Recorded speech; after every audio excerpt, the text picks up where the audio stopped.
بيبدأ الفيلم بواحد بيكلم حد وبيقول له ان البضاعة جايه له في الطريق، ويستنى اشارة شخص اسمه روجرز وبعدها يبدأ يتحرك. لكن وقت لما البضاعة بتتحرك بيحصل هجوم على عربية البضاعة من 3 عربيات بيحاصروها، وعربية من ال3 عربيات بتقف قصاد عربية البضاعة وبيطلع راجل وبيضرب على الازاز بتاع العربية وبيكسرها، وعربية تانية منهم من ال3 عربيات بيطلع منها راجل بيحدف خطاف على عربية البضاعة، فبيقدر انه يوصل للعربية وبيدخل على سواق عربية البضاعة وبينزل ضرب فيه مش بيرحمه لحد ما بيغمى على السواق اللي ما قدرش يعمل اي حاجة قصاد الراجل ده، وبيسوق الراجل اللي ضرب السواق عربية البضاعة وبيبقى هيعمل حادثة مرعبة بس بيقدر انه يعدي بيها من الكمين اللي قصاده من غير اي خسائر، وبعدها بيمشي هو والعصابة بتاعته وبيكملوا طريقهم، والليل بيخلص وبيطلع النهار اخيرا. وفي مكان تاني بنشوف واحد اسمه برايان وبيكون بيسوق عربية سباقات وبيبقى بيتدرب وبيجري بيها بكل سرعته حرفيا لدرجة انه كان عامل زي ما يكون طاير في السماء. بعدها بيحاول يعمل اكتر من دريفت في نفس الوقت لكن الحركة بتبوظ منه وبيتضايق جامد، فبيركب برايان عربيته الحمراء وبيروح مطعم في نص المدينة، وبيطلع ان برايان بقاله اسبوعين بيروح المطعم في نفس الميعاد كل يوم، وبيطلب برايان نفس السندوتش اللي بيحبه كل مرة. بس في نفس الوقت بيوصل مجموعة من سواقين السيارات الرياضيين للمكان، وواحد منهم بيتكلم مع شخص اسمه جيسي وبيقول له انه قال له ان العربية بتاعته فيها مشكلة، فبيقعدوا كلهم يحاولوا يعرفوا العطل فين ويصلحوها. بس ساعتها بيلمحوا كلهم عربية برايان وبيتريقوا عليه انه كل يوم بيروح يطلب نفس السندوتش. فواحد من السواقين دول بيقول انه هنا علشان بيحاول يتقرب لمايا اللي شغالة في المطعم، وواحدة تانية من فريقهم برضه بتقول لهم ان برايان ممكن يقدر يساعدهم لانه شغال مساعد عند ميكانيكي اسمه هاري، فبيروحوا يسلموا على مايا. والبنت اللي مع فريق السواقين بتسأل شخص اسمه دوم لو عاوز يشرب حاجة، فشاور لها دوم انه معاه المشروب بتاعه. وواحد تاني من فريق السواقين اسمه فينيس بيروح يقعد جنب برايان وبيبص له بحده وبيبقى مش طايقه، فمايا بتزعق فيه وبتسأله بصوت عالي لو عاوز حاجة تحضرها له ياكلها، لكن برايان ساعتها بيقول لمايا شكرا على الاكل وانه هيعدي عليها بكره في نفس الميعاد. فبيتغاظ فينيس اكتر وبيروح له قبل لما برايان يمشي وبيقول له انه يروح مكان تاني يشتري سندوتش برجر بنفس الفلوس دي احسن له، فبيرد عليه برايان انه بيحب ياكل السندوتش اللي مايا بتحضره. بس فينيس بيقول له ان مفيش حد في المدينه كلها بيحب السندوتش اللي هو بياكله ده، وبيروح يضرب برايان، بس برايان بيديله بوكس في وشه على طول. ففينيس بيزق برايان على العربيه وبتترعب مايا اول ما بتشوف الخناقه اللي بين برايان وفينيس، وبيفضل فينيس يزق في برايان ومش بيرضى يسيبه، فبتجري مايا تطلب من دوم انه يتدخل بسرعه. ساعتها فينيس كان نازل ضرب في برايان ومش رحمه، وبيروح دوم ليهم فعلا في النهايه، لكن ساعتها بيبقى برايان قدر ان هو يوقع فينيس على الارض ولسه هيضربه، بس بيجيله دوم وبيمنعه، فبيقول له برايان ان فينيس هو اللي بدأ، لكن دوم مش بيسمع لحد منهم وبيوقف الخناقه ما بينهم. بعدها بياخد محفظه برايان وبيعرف اسمه، فبيتريق دوم عليه وبيقول لبرايان انه حاسس ان اسمه عامل زي اسم قاتل متسلسل، وبيزعق لبرايان وبيطلب منه انه ما يجيش هنا تاني. فبيتضايق برايان وبيقول لدوم انه مش من حقه يمنعه، فبيعرفه دوم انه مش بس مش هيجي هنا تاني، ده كمان مطرود من الشغل عند الميكانيكي هاري اللي برايان شغال عنده. ساعتها بيجري برايان بسرعه على الورشه بتاعت هاري، وبيبقى في الوقت ده دوم اتصل على هاري وعرفه انه يطرد برايان من عنده، وبنعرف ان دوم ده بيجيب عملاء كتير للمكان، ولو هاري ما سمعش كلامه هتكون مشكله بالنسبه للمكان. وبيسال برايان هاري رد على دوم وقال له ايه، فبيرد عليه هاري انه اكيد حاول يهديه ويعرفه ان هو ما عندهوش عمال كويسين زي برايان، فبيطمن برايان هاري انه هيتصرف. وبيروح برايان يدور على حاجه خطيره جدا هيستخدمها في العربيه بتاعته علشان يعدي سرعه ال 220 اللي وصل لها الصبح لما كان بيتدرب. فبيقول هاري لبرايان انه شافه وهو بيتدرب، والمشكله مش في السرعه، المشكله ان رجلين برايان بتبقى تقيله على دواسه البنزين، وبيطلب هاري من برايان ما يعملش كده لان ممكن العربيه تنفجر بيه. بس برايان تقريبا كان من اصول صياديه ومصمم ان هو يجرب، وبيقول لهاري ان هو عاوز الحاجه اللي هيستخدمها دي على بالليل بالكتير. واول لما الدنيا بتليل بيطلع برايان على مكان هيحصل فيه سباق سيارات، وفي 2 سواقين راحوا يتعرفوا على برايان، واحد منهم اسمه هيكتور وواحد تاني اسمه ادوين، وده بعد لما لاحظوا عربيه برايان الغاليه جدا والملفته لاي سواق في المكان. ساعتها بيوصل فريق عصابه دوم وبيروح هيكتور وادوين يتكلموا مع دوم ويشوفوا مين اللي هيسابق معاهم في سباق النهارده، فبيتحداهم برايان وبيقول انه عاوز يسابقهم، بس المشكله ان برايان مش معاه فلوس يدخل بيها السباق، فبيقرر انه لو خسر ياخدوا منه عربيته. وطبعا العرض ده بيعجب دوم وكل المتسابقين اللي ساعتها بيروحوا كلهم يكشفوا على العربيه وبيتريقوا على الغاز اللي برايان حطه فيها، وبيقول دوم لبرايان ان العبره بالسواقه مش باي حاجه تاني. بعدها بيروحوا كلهم لمكان السباق، ومن توتر برايان بيقف بعد الخط، فبيرجع وبيرجع بسرعه للمكان الصح وكلهم ساعتها بيضحكوا عليه. وبيبدا السباق اللي بيكون حماسي جدا وكل واحد مصمم فيهم على الفوز، بس براين بيقدر انه يسبقهم كلهم واصبح وش الوش قصاد دوم، وده امهر متسابق فيهم اصلا. وبيقدر براين في الاول انه يسبق دوم ويجري بسرعه كبيره جدا لدرجه ان العربيه بتاعت براين فعلا هتكون بتولع بيه، لكن براين مصمم انه يكمل في السباق. وقصاد خط النهايه كل حاجه اتغيرت لان دوم بيصدم عربيه براين بسرعته الكبيره، وبيقدر دوم يهزم براين بكل سهوله، وكلهم بيروحوا يحتفلوا بدوم. وبعدها دوم بيروح يشوف عربيه براين اللي المفروض هياخدها، فبيضحك براين وبيبقى شايف ان في الاخر هو كان هيفوز على دوم، بس دوم بيقول لبراين العبره في النهايه، وان انا في الاخر فزت عليك وما يهمش الطريقه كانت ايه. بس في الوقت ده بيسمع السواقين عربيات الشرطه، فبيجري كل اللي في المكان بسرعه على عربياتهم وبيهربوا، وبيخبي دوم عربيته في مكان، وبيمشي بعدها دوم في الشارع، بس بيتصدم دوم ان الشرطه عارفاه وبتفضل تطارده، فبيهرب منهم وبيجري براين لدوم وبينقذه في الاخر. وبتحصل مطارده ما بين براين وعربيات الشرطه، لكن براين بيقدر انه يشتت عربيات الشرطه، وبيهرب براين منهم هو ودوم. وبيقول دوم لبراين انه ما كانش متخيل ان هو اللي هينقذه، فقال له براين انه فكر انه اكيد لو ساعد دوم ساعتها دوم هيسيب العربيه بتاعت براين، لكن دوم بيقول لبراين انها عربيته مهما حصل ومش هيسيبها برضه. بس بيبداوا في الوقت ده يتعرفوا على بعض، وبيسال دوم براين لو عمل اي حاجه شمال قبل كده زي انه يسرق عربيات مثلا، فقال له براين انه عمره ما عمل حاجه شمال. فبيسال دوم براين لو اتسجن قبل كده، فقال براين لدوم انه اتسجن يومين لحاجه مش مهمه. فبيتريق دوم على براين وبيقول له ان هو كذاب لانه اتسجن سنتين كاملين مش يومين، وده بسبب سرقته للعربيات. فبنعرف ان دوم طلب من جيسي اللي في العصابه بتاعته يستخبر عن براين، وبيقول دوم لبراين ان جيسي بيقدر يعرف اي معلومه من على الانترنت، وكمان بيقول دوم لبراين ان الموضوع مش مستاهل انه يكذب لان دوم هو كمان اتسجن سنتين. ووسط كلامهم بتحاصرهم عصابه دراجات ناريه، فبيقول دوم لبراين انه يسمع الكلام وما يحاولش يهرب. وفعلا قائد العصابه دي بيقول لبراين يحصله، وبيوصلوا كلهم لمكان بعيد، وبتبقى العصابه دي مسلحه. وبيقول قائدهم لدوم ان في بينهم اتفاق ان دوم يفضل بعيد عن مكانهم، والمقابل ان هم برضه هيبقوا بعاد عنه. فبيقول دوم لقائد العصابه ان هم كانوا بيهربوا من الشرطه مش اكتر من كده. وبيعرف دوم براين والقائد بتاع العصابه واللي بيبقى اسمه جوني على بعض، وبيعرفهم على واحد تاني في العصابه اسمه لانس وهو ابن عم جوني. وبيسال جوني براين لو دي عربيته، فقال براين لجوني ان دي بقت عربيه دوم خلاص. فرد دوم وقال انه لسه ما استلمهاش من براين. فبيتريق جوني وبيقول لهم طب والله ما حد فيكم واخدها. وبيقول لانس ان العربيه دي سعرها غالي جدا وكمان نوعها حلو، بس جوني بيمشي مع عصابته وبيقول لدوم انه هيقابله كمان شهر في السباق الجاي. وبيقول جوني لدوم يجهز نفسه للخساره. وبعد لما العصابه دي بتمشي بيروح براين ودوم يركبوا العربيه، بس بيتفاجئوا برجاله من العصابه بتظهر لهم من العدم، وبيضرب الرجاله دول نار على عربيه براين وبيدمروها له، وبسبب الغاز اللي في العربيه بتنفجر. وبيهرب براين ودوم من الانفجار ده على اخر لحظه. وبيسال براين دوم وهم ماشيين عن ايه اللي بينه وبين جوني مخلي جوني يكرهه قوي كده. فبيعرفوا دوم ان كان في اتفاق شغل ما بينه وما بين جوني ولكنه فشل في الاتفاق ده، ومن ساعتها وجوني بيتربص لدوم. وبعدها بياخد دوم براين على مكان احتفال العصابه بفوز دوم في السباق. فبيتعصب فينيس اول ما بيشوف براين، بس بيتعصب دوم على فينيس وبيقول له انه من غير براين كان زمانه في السجن دلوقتي. وبيعرف دوم فينيس ان من اللحظه دي هو هيخلي براين من ضمن عصابته. فبيتعصب فينيس جامد من اللي بيسمعه ده، وبيتعصب اكتر واكتر لما بيشوف ان مايا واقفه جنب براين. واليوم اللي بعده ووسط ما براين راكب عربيته بتظهر عربيات من عربيات الشرطه وبتقبض على براين، بس بنتصدم اول ما بيوصلوا ان براين واحد من ضباط الشرطه، وبيطلب من شرطي اسمه ميوز انه يفك له الكلبشات دي لانه قافلها جامد على ايده. بس ميوز بيتريق وبيقول لبراين انه بيحب يكون تمثيله واقعي قوي. بس الشرطي الثالث اللي مع براين وميوز بيقول ان محدش عارف مين ممكن يكون بيراقبهم، علشان كده كان لازم يربطوه بالكلبشات بجد. وبيدخلوا كلهم لبيت كبير وبيبقى مليان ظباط، وفي منهم ظابط اسمه بيلكنز وبيكون بيتخانق مع براين بسبب العربيه الفخمه اللي ادوها لبراين وما حافظش عليها. فبيقول براين لبيلكنز انه يروح ياخد حساب العربيه من جوني، وقبل لما الخناقه تتشد ما بينهم بيوقفوا من نقيب تانر وبياخد براين وبيتكلم معاه في القضيه. فبنعرف ان القضيه عباره عن 4 عربيات نقل اتخطفت من شهرين ومفيش اي دليل معاهم، وانهم كمان صارفين اكتر من $1.5 مليون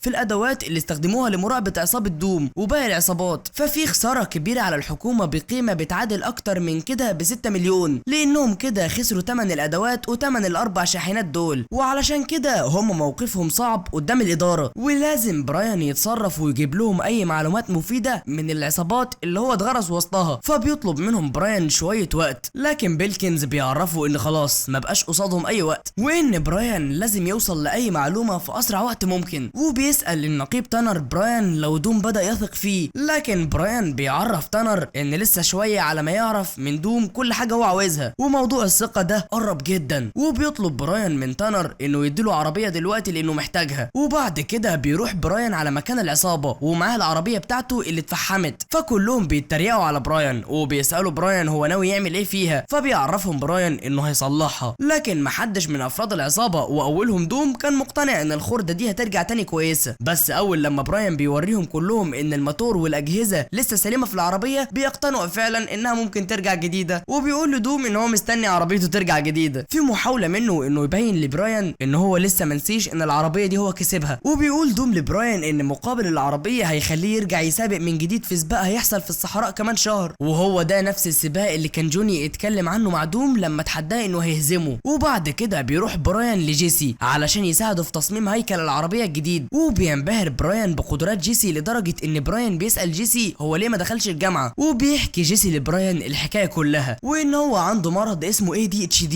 وده معناه ان جيسي عنده اضطراب في الانتباه، وبسبب كده جيسي كان شاطر في الرياضيات بس فشل في كل المواد التانية لان هو ما كانش عارف ينتبه في حاجه. وعلشان كده جيسي خرج من المدرسه وشاف نفسه في شغلانته دي. فبيقول جيسي لبراين ان بمجرد لما بيسمع صوت محرك عربيه بيحس بهدوء. في الوقت ده بيوصل باقي العصابه لعندهم، واول لما فينيس بيلمح براين في المكان بيتعصب وبيمشي وبيسيبهم. فبيقعدوا كلهم يحضروا الاكل ويحتفلوا بالعربيه الجديده وبياكلوا مع بعض وهم فرحانين. وفي الاخر بيرجع لهم فينيس وهو جعان وبيعتذر لدوم على اللي هو عمله وانه مشي بالمنظر ده، وبيقعد ياكل معاهم وهو متغاظ من براين جامد. وبعد الاكل بيروح براين يساعد مايا وهي بتنظف الاطباق، فبيروح لهم فينيس، لكن مايا بتستفز فينيس وبتساله عن اسم المطعم اللي كان حكى لها عنه. واول لما فينيس بيحس بامل ان مايا بتعبره وبيقول لها اسم المطعم، بتطلب مايا من براين انه يبقى يوديها المطعم ده، فبيتغاظ فينيس اكتر وبيمشي من المكان. ولما بيجي اليوم اللي بعده وسط ما بيكون براين بيشتغل، بيجي هيكتور ومعاه الفريق بتاعه لبراين وبيطلب منه حاجات هيستخدموها للسباق اللي جاي. وكمان بيطلب هيكتور من براين انه يكشف على الاجهزه دي بنفسه، وهيدي لبراين فلوس اكتر من الطبيعي. بس بعد لما الدنيا بتليل وكل فريق هيكتور واقفين يحتفلوا بخطتهم العبقريه، بيروح براين وبيتسلل للجراج بتاعهم وبيدور على الثلاث عربيات اللي هتضاف لهم الاجهزه الجديده. بس براين مش بيلاقي اي عربيه منهم، ولما بيجي خلاص براين هيمشي بيتضرب على دماغه بالسلاح، وبيطلع ان فينيس هو اللي ضرب براين. وبياخد فينيس براين لعند دوم، وبيبقوا متخيلين ان براين خانهم او انه ظابط. فبيحكي براين لدوم كل اللي حصل، وبيتريق فينيس على كلام براين، وبيبقى فينيس شايف ان براين كذاب. بس دوم بيدي فرصه لبراين، وبياخد دوم براين على ورشه بتاعت شخص اسمه تيد، وبيدوروا كلهم في العربيات فمش بيلاقوا فيها محركات، وبيستغربوا وعاوزين يفهموا هو ايه اللي حصل بالظبط. بس ساعتها بيتصل جيسي على دوم وبيعرفوا ان جوني وعصابته جايين لعندهم. فبسرعه بيستخبى دوم والباقيين، وبيوصل جوني ومع عصابته وبيضربوا تيد وبيعدموه العافيه، لان جوني عاوز يفهم هي فين المحركات اللي متشاله من العربيات دي. فبيعترف تيد في النهايه بمكانهم لجوني، وبيمشي جوني وباقي العصابه، واللي بنفهمه ان المحركات دي بتاعت جوني ورجالته اساسا. بس هيكتور وعصابته سرقوا المحركات من عصابه جوني. واليوم اللي بعده بيبقى الضابط عاوز يقبض على كل العصابات دي ويخلص نفسه، وبيقول ان في ادله معاهم تكفي ان هم يتسجنوا، وخصوصا الاسلحه اللي هم ماسكينها بدون ترخيص. بس براين بيبقى شايف ان المفروض يصبروا اكتر لحد ما يوصلوا لدليل اقوى، وبيتخانق مع ضابط تاني لما بيتكلم عن ان براين بيعمل كل ده علشان يفضل مع مايا مش اكتر. بعدها بيوريه النقيب تانر صور لناس دوم مدمرهم من كتر الضرب، وبيعرفوا انهم لازم يقبضوا عليه في اسرع وقت ممكن. فبيرد براين على النقيب تانر انه لسه محتاج كام يوم كمان علشان يعرف يجيب ادله اقوى. وبعدها بيروح براين ومعاه دوم على ورشه العربيات بتاعه دوم، وبيوري دوم لبراين عربيه ابوه، وبيحكي دوم لبراين قصه العربيه دي، وان العربيه دي قويه جدا ومن اسرع العربيات اللي ممكن بني ادم يركبها، مع انها قديمه ولكن المحرك بتاعها قوي جدا. فبيسال براين دوم هو ليه مش بيركبها، فبيحكي دوم ان العربيه دي مرعبه، وان ابو دوم مش بيخش فيها غير في سباقات للمحترفين. بس في سواق تاني اسمه ليندر جه من جنب عربيه ابو دوم وزق العربيه، فاتخبطت العربيه بسرعه كبيره جدا، وابو دوم ساعتها مات في الحادثه دي وهو محروق. وبيقول دوم انه سمع صوت ابوه وهو بيصرخ، بس الناس اللي كانت قريبه من الحادثه بتقول ان ابو دوم مات من قوه الاصطدام من قبل ما العربيه تنفجر بيه اصلا، وانه الصراخ ده كان صراخ دوم على ابوه. وبعد اسبوع من الحادثه دي دوم لمح ليندر وما حسش بنفسه غير وهو بيضرب ليندر بالمفتاح اللي كان في ايد دوم، ودوم نزل ضرب في ليندر وسبب له عاهه مستديمه، وبسبب كده اتمنع دوم من السباقات للابد. وبراين لما بيسمع قصه دوم بيصعب عليه وبيبقى فعلا عاوز يساعده. ولما بيجي الليل بيروح براين مع مايا على المطعم اللي مايا سالت فينيس عنه، وبتحكي مايا لبراين تاريخ العصابه بتاعتهم من الاول للاخر. وفينيس ودوم كانوا اصحاب من ايام الطفوله، اما ليتي وهي البنت التانيه اللي في العصابه معاهم فكانت ساكنه قريب منهم. وبنعرف ساعتها ان مايا تبقى اخت دوم، وليتي بتحب دوم. ولما بقى ليتي عندها 16 سنه دوم بدا يعجب بيها هو كمان، وبعدها انضم ليهم جيسي وليون في ليله من الليالي للعصابه بتاعتهم. ولكن في الوقت اللي براين كان مع مايا فيه كانت العصابه اللي بتسرق الشاحنات خطفوا شاحنه جديده، وبيقرر الضابط بيلكنز انهم هيقبضوا على جوني النهارده مهما كان الثمن، وبيضطر براين انه يوافق على قرار بيلكنز. وفعلا بيحصل هجوم من الشرطه على جوني وعصابته وبيقبضوا على الكل. ولكن اللي بيحصل كان غير اللي بيلكنز متوقعه خالص، لان كل اللي قدروا يثبتوه على جوني وعصابته ان معاهم اسلحه سعرها رخيص، يعني لو اتسجنوا هيتسجنوا مده قليله جدا. وطبعا جوني وعصابته بيقدروا يخرجوا بكفاله، وبيبقى بيلكنز متعصب وشايف ان براين هو السبب، فبيتخانق براين مع بيلكنز. بس بيلكنز بيدي لبراين اخر فرصه انه يعرف مين هي العصابه اللي بتسرق الشاحنات، العصابه المكونه من 3 عربيات اللي سرقت شاحنه البضاعه في اول الفيلم. وبيقول النقيب تانر لبراين ان هو متاكد ان دوم وعصابته هم اللي بيسرقوا الشاحنات دي، بس براين مش بيرضى يصدق الكلام ده لانه بيحب مايا اخت دوم. فبيسال براين النقيب تانر لو دوم هيتسجن، فبيقول النقيب تانر لبراين ان ده على حسب دوم هيختار يعمل ايه بالظبط، زي ما برضه على حسب ما براين نفسه هيختار يكون مع مين. وبيمشي براين وبيروح هو ودوم علشان يجربوا العربيه بتاعت براين بعد لما خلاص بتبقى العربيه اتصلحت، وبيسابقوا عربيه تانية السواق بتاعها كان اتريق على عربيه براين قبل كده، وبيبقى براين باين عليه قوي انه متعصب. فبيساله دوم مالك، فبيتخانق براين مع دوم انه متاكد ان دوم بيشتغل في حاجه شمال وهو مش راضي يقول له. وبيقول براين لدوم ان اي حاجه دوم بيعملها هو عاوز يكون معاه فيها، فبيدي دوم لبراين تذكره تعليمات حروب السيارات. وبيقول دوم لبراين ان بعد لما يشوف مهاراته هيبقى يقرر يقول له على كل حاجه ولا لا. وفعلا بيجي يوم حروب السيارات اخيرا، وبيروح براين لهناك وبيحصل سباق بين ليتي وادوين، لكن ليتي بتفوز على ادوين بكل سهوله. بس بعدها بيحصل سباق بين جيسي وبين جوني، فبيحاول براين انه يعقل جيسي وانه يمنع جيسي من ان هو يدخل سباق خطير زي ده، لان جيسي داخل السباق ومراهن على عربيته، ودي اساسا تبقى عربيه ابو جيسي. بس جيسي شايف ان العربيه بتاعته اقوى بكتير من عربيه جوني، وان هو اكيد هيقدر يفوز بسهوله وياخد المكافاه الماليه اللي جوني هيدفعها. بس اللي بيحصل كان غير كده تماما، لان جيسي بيستعجل في السباق وبيزود السرعه بدري، فبيفوز عليه جوني بكل سهوله، وبيهرب جيسي بسرعه من جوني. فبيجري براين وبيعرف دوم كل اللي حصل. ساعتها بيجي لهم جوني وعصابته وبيبقوا عاوزين العربيه بتاعت جيسي، وبتقوم بينهم خناقه، خصوصا بعد لما جوني اتهم دوم ان هو اللي بلغ عنه الشرطه. لكن الحراس بيفضوا الخناقه دي في الاخر. والليل لما بيجي بيشوف براين مايا وهي بتتخانق مع اخوها دوم، بس دوم بيسيبها وبيمشي هو وباقي العصابه. ساعتها بيروح براين لمايا وعاوز يفهم منها ايه اللي كان بيحصل، وساعتها بيقرر يقول لها ان هو ظابط، وبيقول لها انها لو ما ساعدتهوش فسواقي الشاحنات دي مش هيسكتوا وممكن قوي يهجموا على دوم وعصابته، وكمان لو قدر دوم يسرق الشاحنه دي كمان مش هيقدر يهرب من الشرطه. وعلشان كده لازم مايا تقول لبراين كل حاجه علشان يقدر ينقذ اخوها. بس مايا مش عارفه هو دوم هيكون بيطارد اي شاحنه النهارده، فبراين بيخلي مايا تقول رقم اخوها للشرطه، وده الرقم اللي دوم عمره ما كان هيديه لبراين لانه رقم العمليات وبس، وهو ده الرقم برضو اللي عن طريقه هيقدر براين يوصل لمكان دوم والعصابه وينقذهم. وفي نفس الوقت ده عند دوم والعصابه بيبقوا وصلوا لمكان العربيات اللي بيهجموا بيها على الشاحنات، وفينيس بيبقى قلبه مقبوض وبيقول لدوم بلاش العمليه دي، خصوصا كمان ان مش معاهم جيسي النهارده. فبيعرفهم دوم ان العمليه دي بقالها 3 شهور مستنيينها ومستحيل يضيعها من ايده. وبيروح ليتي وبيتكلم معاها وبيقول لها انه حلم انهم قاعدين سوا على الشط ومرتاحين من كل اللي بيحصل ده، وبيقول لها ان دي اخر عمليه هيعملوها، بعد كده الحلم بتاعه هيتحقق. وبيطلب منها انها تكون مكان جيسي النهارده، وبينطلقوا كلهم للطريق اللي عليه الشاحنه دي. بس ساعتها بتقدر الشرطه تحدد مكانهم وبيجري براين بسرعه في اتجاههم. بس المشكله ان المسافه ما بين براين ودوم بتكون كبيرة، وفي الوقت ده دوم وعصابته بيحاصروا الشاحنة، وساعتها بيلبس فينيس الخوذة بتاعته وبيضرب اول خطاف على ازاز العربية وبيقدر انه يكسره، وبعدها بيضرب فينيس الخطاف التاني وبيعرف انه يعلقه كويس، وبيبقى خلاص فينيس هينط على الشاحنة، لكن بيلمح دوم وسواق الشاحنة معاه بندقية، فبيزعق دوم بسرعة لفينيس انه ما يطلعش ويرجع بسرعة، لكن خلاص بيبقى فينيس نط ووصل الشاحنة دي، فبيضرب السواق على فينيس نار، وبيحاول فينيس انه يداري جسمه على قد ما يقدر علشان ما فيش رصاصة تيجي فيه، بس بيبقى فينيس متعلق في العربية ولو وقع هيموت، فبيجري دوم بسرعة لاتجاه فينيس، وبيقول لفينيس انه يفك الخطاف ويمسك ايد دوم بسرعة، لكن فينيس بيبقى خايف يعمل كده في الوقت اللي سواق الشاحنة بيضرب نار على عربية دوم، فبتجري ليتي تجذب انتباه سواق الشاحنة عقبال ما دوم يعرف يهرب فينيس من الورطة دي، بس سواق الشاحنة بيضرب نار على عربية ليتي هي كمان، وبيبقى خلاص ساعتها فينيس هيمسك ايد دوم، لكن سواق الشاحنة بيفرمل العربية بسرعة وبيتعلق فينيس في الشاحنة وايديه بيتعلق فيها، فما بيكونش عارف انه يهرب، وبيبقى فينيس حاسس ان ايده هتتقطع خلاص، بس سواق الشاحنة مش بيرحم فينيس وبيحاول يضرب على فينيس نار، وبيوصل دوم لعند فينيس وبيبقى خلاص هيمسك ايده، لكن من غير اي فايدة برضه، وسواق الشاحنة عمال يضرب نار على دوم وعلى فينيس، فمش بيبقى دوم عارف يقرب من فينيس خالص، فبتجري ليتي ناحية الشاحنة وبتحاول انها تشتت انتباه السواق بتاع الشاحنة دي لحد ما يقدر دوم انه يهرب فينيس، وبسبب كده بتتقلب العربية بليتي، وبيكلم دوم بسرعة ليون وبيطلب منه يروح يطمن على ليتي، فبيجري ليون لعند ليتي وبيلحقها على اخر لحظة. طيب امال فين براين من كل ده؟ وصل يا عزيزي براين، وبيلمح براين ليون وليتي وبيسوق بسرعة لعند دوم، في الوقت اللي سواق الشاحنة عمال يضرب نار على دوم ومعاه فينيس، وبيبقى دوم مش عارف يتصرف نهائي، وبيقف دوم بالعربية، وساعتها بيوصل براين وبيطارد هو الشاحنة دي، وبيفتح براين سقف العربية بتاعته بسرعة وبيطلب من مايا انها هي اللي تسوق، وبينط بسرعة براين على الشاحنة وبيقدر انه يفك فينيس ويهرب بيه، بس في طلقة بتيجي في جنب فينيس في الوقت ده، وكمان ايد فينيس بتكون مصابة جامد، ساعتها بيوصل لعندهم دوم وليون وليتي اللي بتكون هي كمان مصابة، وبيجري دوم يطمن على فينيس، بس فينيس بيبقى بيموت خلاص، فبيتصل بسرعة براين على حد من الشرطة ينقذه، وبيطلب اي طيارة تيجي لهم بسرعة لان فينيس هيموت في خلال 10 دقايق ولازم يلحقوه بسرعة، وبيبقى دوم مصدوم ان براين طلع شرطي في الاخر فعلا لان هو كان متوقع حاجة زي كده، وبتوصل ليهم الطيارة وبياخدوا فينيس، بس دوم وباقي العصابة بيهربوا بسرعة، حتى مايا بتمشي مع اخوها دوم وبتسيب براين، فبيمشي بسرعة براين وراهم، وبيوصل براين لمكان دوم اللي بيطلع ان هو هرب بيتي وليون، وبيقول دوم لبراين ان هو مش عاوز يهرب، هو عاوز ينقذ جيسي قبل ما جون يوصل لجيسي ويقتله، فبيحاول براين يقنع دوم ان هو هيدور له على جيسي، بس دوم بيرفع بندقيته على براين، في نفس الوقت ده بيوصل لهم جيسي اساسا، وبيبقى جيسي خايف من جوني ومرعوب منه، بس في اللحظة دي بيوصل جوني ومعاه ابن عمه اللي اسمه ليوس، وبيضرب جوني النار على جيسي وبيقتله، فبيجري براين ودوم وبيطاردوا جوني وليوس، وبيقدر دوم انه يوقع ليوس وبيموته، في الوقت اللي براين بيطارد جوني فبيضرب جوني النار على براين، لكن براين بيقدر انه يتفادى ضربات جوني وبيضرب هو النار عليه، وبيقدر ان هو يقتل جوني، بعدها بيجري براين بسرعة يطمن ان جوني مات، وبيلمح براين دوم واقف بعيد، فبيجري براين يركب العربية وبيطارد دوم اللي بيتحداه انهم يتسابقوا، وبيكونوا هما الاتنين هيعدوا من خط القطر اللي بيكون قرب يوصل، وبيبقى دوم بيسابق بعربية ابوه اللي كان بيخاف انه يركبها، وبيبدأ السباق ما بين دوم وبراين، وبيكونوا هما الاتنين بيجروا بسرعة رهيبة، وخلاص القطر قرب يوصل، وعلى اخر ثانية بيقدروا هما الاتنين يعدوا من القطر، والقطر مش بيقدر يخبطهم، لكن دوم بيخبط في عربية وبيعمل حادثة وبتتقلب العربية بدوم، فبيجري بسرعة براين يطمن على دوم اللي بيبقى لسه عايش، وبيبقى دوم متخيل ان هو كان هيموت المرة دي ومش بيبقى عاوز يروح السجن تاني، فبيديله براين مفتاح عربيته وبيقول له ان هو منساش ان هو كسب منه العربية دي، وبيشكر دوم براين انه هيسيبه يهرب، وبيركب دوم العربية وبيهرب قبل ما الشرطة توصل، بس قبل ما تهرب يا عزيزي عايزك توصل الحلقة دي ل 3000 لايك علشان نعمل لكم الجزء التاني، وبس كان معكم مندو، وصلى على النبي وشوف فيديو من اللي قدامك دول، والسلام.